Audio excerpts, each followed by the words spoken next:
Bien, vamos de nuevo al abordaje del tema internacional que ha estado pues muy dinámico en las últimas semanas, sobre todo en el escenario latinoamericano, y para ello contamos con la presencia de Mirna Yonis, internacionalista, profesora universitaria. Mirna, gracias, muy amable por compartir otra vez con nuestros Gracias. televidentes.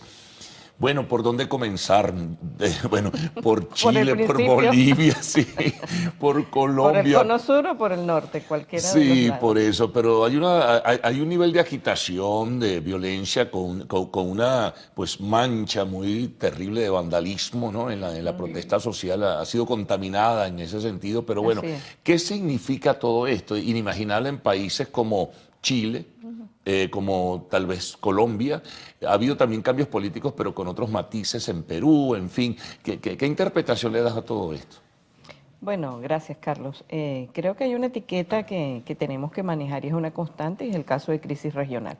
Es decir, por distintas razones, y siempre lo señalamos como internacionalistas que nos acuñan, es decir, es una realidad compleja, y es tan compleja que si bien es cierto, la región presenta una crisis multisectorial o multifactorial, tiene sus rasgos distintivos. Es decir, hablar de Chile tiene sus características, Claro, hablar de Colombia tiene sus no es una características. copia, no es un calco. No es una copia, hay algunos elementos que obviamente uno como estudioso, cualquier analista o alguien suspicaz puede encontrar algunos patrones, pero definitivamente no podemos pensar que somos soldaditos de una realidad social en la que todos marchan de la misma manera, ¿no?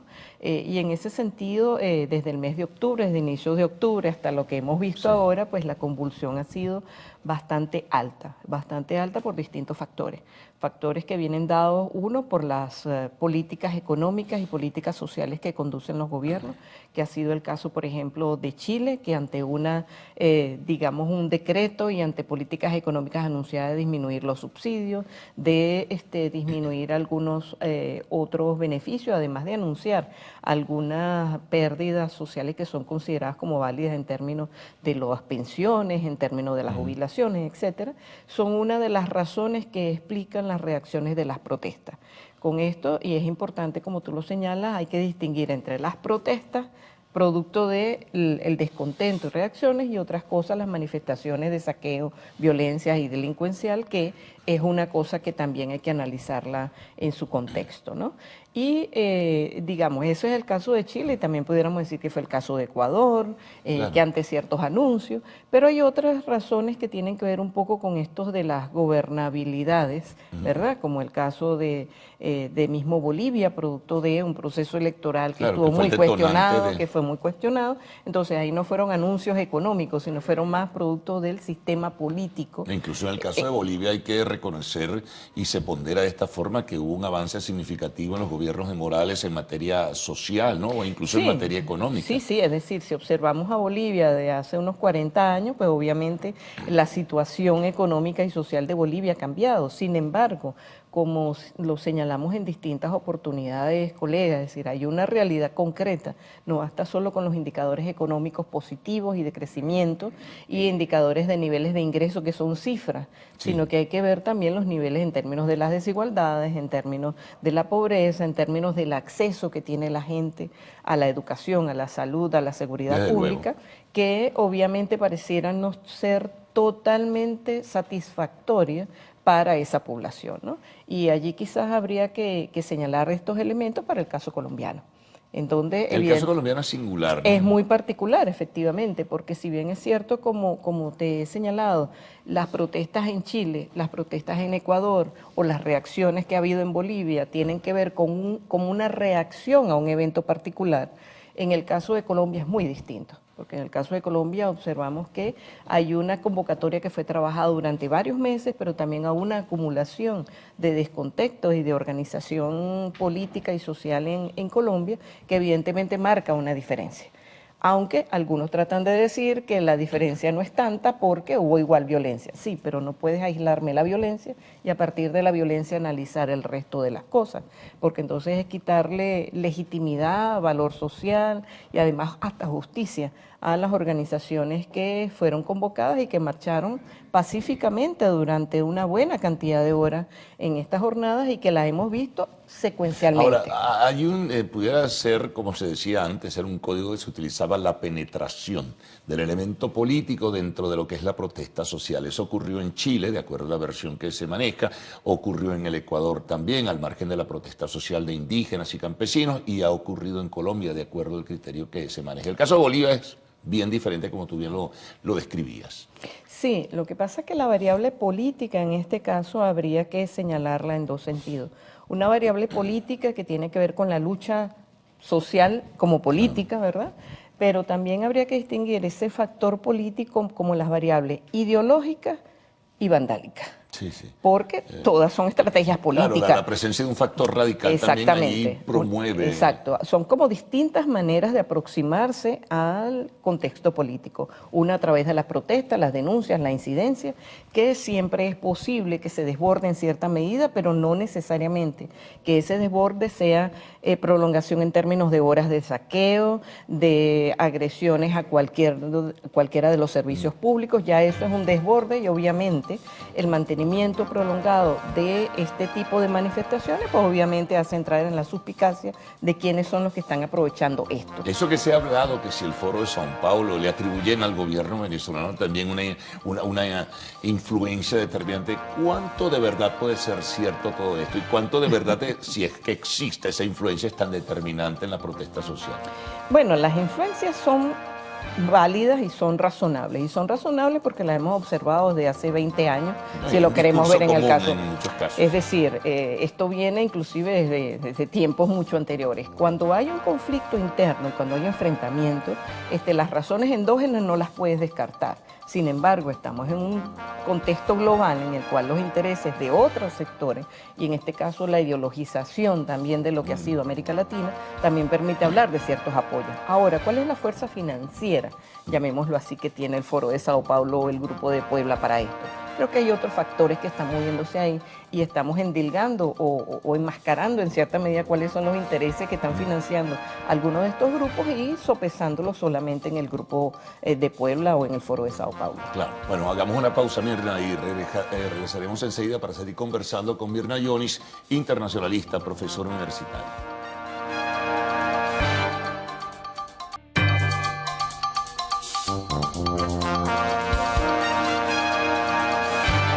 Mantenemos nuestra conversación con Mirna Yonis, internacionalista. Ahora, Mirna, bueno, al margen de lo último que conversábamos, influencia o no influencia, financiamiento, ahí se levantan suspicacias sobre ciertos intereses que se manejan en ese sentido. Venezuela ahora parecería que estar allí. Bueno, yo creo que también es como un síndrome de autofustigarse, ¿no? De que no pasa nada. Creo que pasan muchas cosas.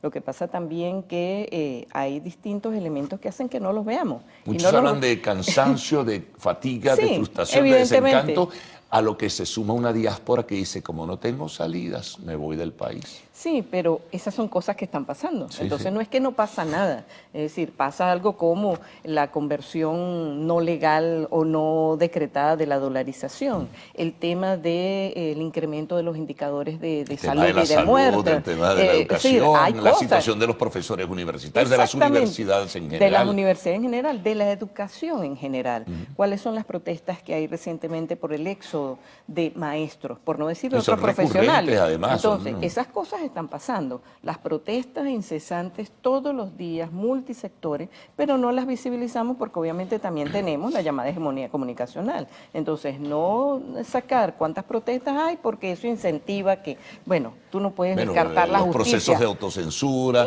y el miedo que se crea en la gente. Exacto, también. Entonces hay cosas, eso deja una huella, hay cosas que están pasando, hay cosas que están pasando. Que no esté pasando el cambio, que es lo que se quiere al final, eso es otra cosa. Pero obviamente están pasando cosas y en cada país ocurren cosas, pero la gente no siente, y cuando digo la gente, el ciudadano en general, y nosotros cuando nos convertimos en ciudadanos, no vemos que las cosas estén ocurriendo con un sentido que permita ver en un corto o mediano plazo cambios sustantivos, no solamente cambios de gobierno, sino cambios en políticas económicas, beneficios desde el punto de vista social, beneficios desde el punto de vista institucional. Es decir, si tú hablas de violación de los derechos humanos, que hay instancias que respondan a eso. Y como puede decirse en Chile, como puede decirse en Colombia ahorita, que están fustigando fuertemente con todo el tema de los derechos humanos, pero hay unas instituciones distintas que están tratando de dar respuesta. Porque aquí la protesta se afincó en el hecho político, obviamente, en la orientación ideológica y su filosofía de gobierno. En este caso, el tema social, obviamente el tema económico, pero no ha habido modificaciones. En cambio, fíjate, muchos piensan que en Colombia se abre un proceso que llamaron de conversación nacional, siguen las reuniones, incluso con los factores detonantes, los que fueron más beligerantes. En Ecuador rectificó Moreno, se redujo. Bolivia va a una nueva elección, no participa Evo Morales ni su entorno, pero van a un cambio. Y en Chile van a un proceso, no sabemos si constituyente o no, un cambio, una reforma de la Constitución. Se van a ir aplacando los hechos de violencia y van a seguir los países y los gobiernos. Claro, fíjate bien, tú mismo lo has señalado, es decir, hay una escalada de la conflictividad, esa escalada de la conflictividad puede llegar hasta una manifestación, un paro nacional, ¿verdad? O puede llegar a grados mucho más conflictivos como los vandálicos que hemos observado, pero eso no se mantiene prolongadamente, es decir, llega un momento en que o se agotan y reprimen las fuerzas vandálicas o quienes están haciendo las protestas se sientan en una mesa a negociar, lo que no significa que esté resuelto el problema, ¿ok? Porque en el caso de Chile, el gobierno ha respondido con un Congreso Constituyente y algunos radicales piden una Asamblea Constituyente. Hasta la renuncia de Piñera, que no va a ocurrir. Exactamente, entonces no es que esté resuelto el asunto, ha bajado el nivel, pero sigue la conflictividad. En el caso de Colombia yo creo que estamos alegrándonos muy tempranamente, claro. porque si bien es cierto, la marcha y la huelga, el paro nacional fue exitoso por el nivel de civismo, por lo multifactorial, etcétera, la respuesta que está dando el gobierno de Iván Duque no necesariamente satisface a todos los sectores, es decir, hablar de una conversación y hablar que de aquí a marzo se van a sentar las bases. ¿Cuándo de aquí a marzo? O sea, tienen que haber unas políticas ahora. ¿Quién está gobernando? Él. Claro. Entonces, de alguna forma, hay algunas demandas, sobre todo que a partir del 1 de enero hay nuevos gobernadores y van a exigir cuentas. Lo otro es, ¿estás conversando con quién? ¿Quiénes fueron los que protestaron? ¿Los gobernadores? No. Protestó la sociedad civil. Entonces, tienes que hacer una convocatoria mucho más inmediata a esos sectores que son los que tú dices que estás escuchando. Y a eso me refiero Iván Duque, es decir, tiene que convocar a otros sectores. Y no puede esperar de aquí a marzo, esperar que pasen las Navidades y que la gente se lo olvide. Es decir, ese tipo de cosas ya no cuenta como un elemento de distracción. Entonces, la conflictividad desde el punto de vista de expresión de calle puede que disminuya, pero no necesariamente disminuyen las razones por las cuales. Muy originario, que cada país tiene sus características. Ecuador pasó lo que pasó, fue duro, fue fuerte, bueno, y finalmente Moreno controló en apariencia la situación. Y hasta ahora pareciera que está controlado. Bolivia se va a controlar en apariencia con un proceso electoral, pero seguirán. En Perú lo vemos que pareció haber una crisis porque hubo casi un cuestionamiento al presidente, sin embargo. Irán a elecciones en enero, legislativas en Entonces, este caso. Ahora, no es que no esté pasando nada en Venezuela, están pasando cosas, pero hay particularidades del proceso político venezolano que también hay que verlo. Muy bien. Gracias por tu análisis, tus reflexiones también, Mirna, muy amable por haber compartido con nosotros. Gracias a ti. Nos vamos a una pausa. Arte y espectáculos al retorno en Lo Actual.